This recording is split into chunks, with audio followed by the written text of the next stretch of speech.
Good evening students. आज हम profit and loss के कुछ क्वेश्चन सॉल्व करेंगे जिससे हमारी प्रैक्टिस और बेहतर हो सके।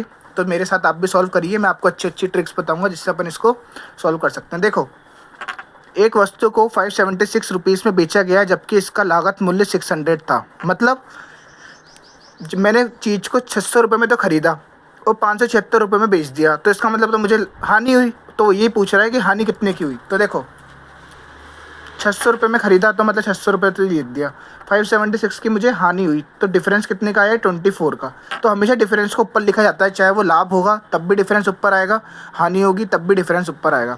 तो ये हुआ डिफरेंस। अब डिफरेंस के नीचे वाली जो वैल्यू लिखी जाती है ना, वो हमेशा कॉस्ट प्राइस लिखी जाती है। मतलब जितने में अपन ने सामान खरीदा, कितने में खरीदा, लागत मूल्य का मतलब होता है खरीदना 600। तो नीचे 600 इंटू में 100, परसेंटेज निकालने के लिए इंटू में 100। 2 जीरो से 2 जीरो गए, 6 4 जा 24। तो ऑप्शन नंबर सी। ये देखो, अगला, कौशिक ने एक खिलौना 160 रुपीज़ में ख़रीदा और इसे 180 रुपीज़ में बेच दिया। अब देखो, इसमें लाभ हो रहा है, तो मैंने अभी क्या बताया था, डिफरेंस ऊपर, किस पर? नीचे क्या आता है, जितने रुपए में चीज़ें खरीदी जाती है, तो 160 रुपीज़ में इंटू में 100 परसेंटेज के लिए। 2 जीरो से 2 जीरो गए, 2 8 जा 16, 2 1 जा 2, 8 1 जा 8, 8 2 जा 16.5। तो देखो आंसर आ गया 12.5, ये आ गया। अब देखो अगला करते हैं। अगला क्वेश्चन क्या कह रहा है अपन से? अगला क्वेश्चन देखो, एक वस्तु को 640 रुपीज़ में बेचा गया जबकि उसका क्रय मूल्य 600 था। तो अभी मैंने अभी सिखाया है, डिफरेंस निकाल लो। 600 में बेचा गया, 600 में ख़रीदा गया, तो डिफरेंस कितना आया? 42 का। किस पर आया? जितना मैं चीज़ में ख़रीदता हूँ। ख़रीदा कितने में? 600 रुपीज़ में, इंटू में 100। परसेंटेज निकालने के लिए करना पड़ता है इंटू में 100। 2 जीरो से 2 जीरो गए, 6 7 जा 42। तो देखो 0.07%। ठीक है। अगला, यदि एक व्यक्ति ने एक वस्तु को 96 रुपये में ख़रीदा और 12.5% लाभ के साथ में बेच दिया, तो वस्तु का विक्रय मूल्य कितना था? मतलब मैंने किसी को इतने रुपये में ख़रीदा और इतने रुपये के लाभ पर मुझे चीज़ को बेच दिया, तो इसका विक्रय मूल्य निकालने की सबसे बढ़िया ट्रिक बता रहा हूँ, देखना। 96 रुपीज़ में तो मैंने ख़रीदा। अब जो भी चीज़ अपन खरीदते हैं ना, उसको हमेशा 100 मानते हैं। तो ये यूँ कह रहा है कि 12.5% लाभ पे ख़रीदा। इसका मतलब वो चीज़ जो थी ना, वो मैंने 112.5 में बेच दी। देखो 100 में ख़रीदी, 12.5% का जो मेरे को अगर प्रॉफिट चाहिए, तो उसमें अगर 100 में 12.5 जोड़ूंगा तो 112.5 ही आएगा। तो देखो इतने में खरीदी, बटे में 100 कर दो। परसेंटेज निकालने के लिए ये करते हैं अपन, ये जीरो। तो देखो 5 2 10, 5 4 20, 5 4 25, 5 2 10 0 0, 5 4 20 0, 5 4 20, 5 9 जा 45। अब देखना, अब ये कैसे कटेगा? 2 से 20, 2 से कटेगा 20 बार, 48 बार, 10 बार, 24 बार, 5 बार, 12 बार। अब देखना, अब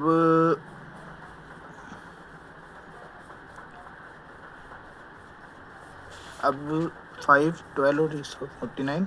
अब जैसे आप इसको अभी कंप्लीट सॉल्व करोगे ना, 96 इंटू 1125 अपन 100,000, तो इसका आंसर आ जाएगा 108। 108 की वो वस्तु थी जिसको अपन ने बेचा, तो इतने का लाभ हुआ। अब लास्ट के वाला सवाल और देखो, कमेंट ने इस्तेमाल किए गए स्टीरियो की पुनः बिक्री पर 12.5% कमाया। यदि उसने इतने रुपए में ख़रीदा तो इसे कितने रुपए में बेचा? तो वही वाली बात हो गई, वापस से 12.5% लाभ पूछ रहा। तो देखो इतने रुपए में ख़रीदा, ये लिखा देखो 12.5%। 12.5% के साथ में क्या करा उसने? बेच दिया। तो 112.5 अपॉन 100, और एक जीरो हटाऊंगा तो एक और 100। तो देखो एक जीरो से एक जीरो गया, 5 2 10 0 का 0, 5 2 10 5 4 20, 5 5 25, 2 1 जा 2 0 का 0, 2 8 जा 16, 2 4 जा 8। अब ये वाला अगर मैं देखो, ये वाला 2 5 जा 10 हो गया, 2 4 2 2 जा 4, है ना। अब इसका डिवाइड दूंगा ना मैं, इसके अंदर डिवाइड, तो क्या होगा? 51.75 सॉल्व करने पे आएगा, और वही हमारा क्या होगा? आंसर होगा। अब जैसे देखो, रेगो ने खिलौने को 45 रुपीज़ में ख़रीदा और 15% लाभ पर बेच दिया, तो बताओ उसको कितने रुपए में बेचा। तो वही वाली चीज़ है, 45 रुपीज़ में खरीदा, 15% लाभ है ना, तो 105 अपॉन 100, 5 9 जा 45, 5 2 10, 0 को 0, 5 4 जा 20, 5 2 10, 5 3 जा 15, तो 29 को 9 को 23 से इंटू करो पहले, 3 9 जा 27 का 7 हासिल की 2, 9 2 जा 18 और 2 20। अब बस 4 का डिवाइड लगा दो, 4 5 जा होते हैं 20, ये कट गया। अब 7 बचा, 4 बन जा होता है 4, 3 बचा, पॉइंट लगाओ, 0 लगाओ, 4 7 जा कितने होते हैं 28, दो वो क्या कहते हैं 2 बचा, 0 लगाओ, 4 5 20, 51.75, ये रहा अपना ऑप्शन। अब ये देखो, एक वस्तु को जिसके ऊपर चिन्हित कीमत का मतलब होता है उसके ऊपर मार्क्ड प्राइस है 100 रुपीज़, 10% की छूट दी गई और 25% का लाभ कमाने के लिए वस्तु की क्या कीमत होनी चाहिए। मतलब एक वस्तु है 100 रुपीज़ की, उस पर मैंने पहले तो 10% का डिस्काउंट दिया, तब भी मुझे 25% का प्रॉफिट हो रहा है। तो कैसे करना है, देखो माना मैंने वो चीज़ थी 100 रुपये की, ठीक है, 100 रुपये की वो चीज़ थी, अब उस पर 10% की छूट दी गई। तो देखो अपन एक काम करते हैं,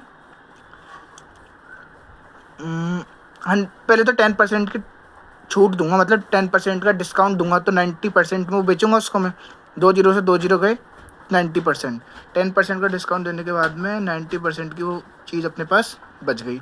अब वो ये भी बोल रहा है कि 25% का लाभ कमाने के लिए वस्तु की कीमत भी बताओ। अब 90% की तो अपन ने डिस्काउंट निकाल लिया, अब इसके ऊपर 25% लगा दो, 25% के लिए 100 तो होती है, 25 के लिए 25 और जोड़ दो, ये कट गया ये कट गया, 5 2 या 10, 5 2 10, 5 5 25, 29 को 5 से इंटू करो, 5 9 जा 45 का 5 कैरी 4, 18, 9 2 जा 18, 18 में 4 जोड़ेंगे तो 22। अब 2 का डिवाइड लगाओगे, 2 1 जा 2 0, 2 1 जा 2 0, 2 2 जा 4.50, और देखो ये आ गया।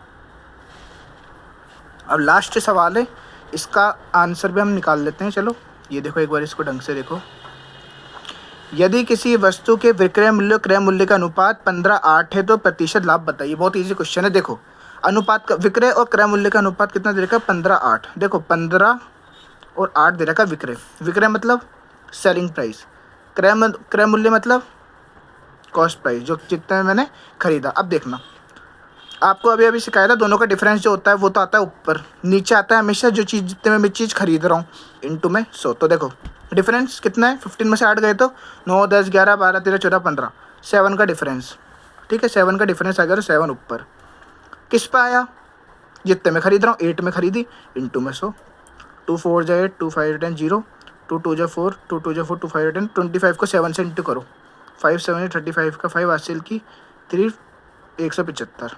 अब इसमें 2 का डिवाइड लगा दो, 2 8 जा 16, 1 बचा 87.5, ये देख लो ये आ गया 87.5 जो था अपना प्रतिशत लाभ था। तो इसी के साथ में आज हम इतना ही पढ़ेंगे और कल हम आगे सवालों को सॉल्व करेंगे। Thank you.